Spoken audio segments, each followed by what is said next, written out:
വ്യാജ വീഡിയോ പ്രചാരണത്തിനെതിരെ ആലപ്പുഴയിലെ LDF സ്ഥാനാർത്ഥി AM ആരിഫ് പരാതി നൽകി. ജില്ലാ പോലീസ് മേധാവിക്കും ജില്ലാ കളക്ടർക്കുമാണ് പരാതി കൈമാറിയത്.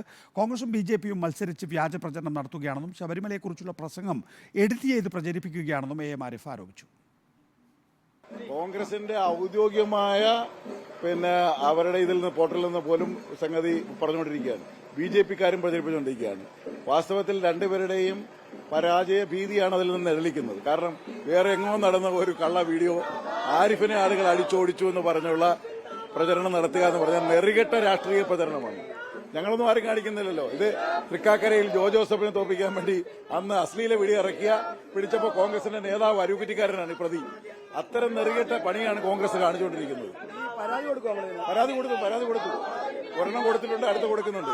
ശബരിമലയിലും ആരെയും കയറ്റാൻ ശ്രമിച്ചില്ല എന്ന് പറഞ്ഞെടുത്ത് വെച്ച് നടുക്ക് വെച്ച് മുറിച്ച് പ്രചരിപ്പിക്കുകയാണ്. ഇത്തരം കള്ളപ്രചാര വേലകളാണ് BJPയും കോൺഗ്രസും ഈ മണ്ഡലത്തിൽ ചെയ്യുന്നത്. ശ്രീജിത്ത് വിശദാംശങ്ങളുമായി. ശ്രീജിത്ത്, എന്താണ് വ്യാജ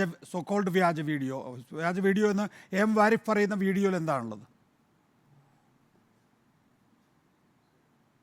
നികേഷ്, രണ്ട് തരത്തിലുള്ള വീഡിയോകളാണ് AM ആരിഫിനെതിരെ രാഷ്ട്രീയ എതിരാളികൾ പ്രചരിപ്പിക്കുന്നതെന്നാണ് LDF ആരോപിക്കുന്നത്. അതിലൊരു വീഡിയോ തീരപ്രദേശത്ത് ഈ അടുത്ത ദിവസം കടലാക്രമണം ഉണ്ടായപ്പോൾ ഒരു MLA എത്തി അത് നാട്ടുകാർ ഓടിക്കുന്നു എന്ന് പറഞ്ഞ് ആരിഫിനെതിരെ ഒരു വീഡിയോ പ്രചരിക്കുന്നുണ്ട്. അത് ആലപ്പുഴ ജില്ലയിലെ സംഭവമല്ല, കൊല്ലം ജില്ലയിലെ MLA M നൌഷാദിനെതിരെയുള്ളതാണ്.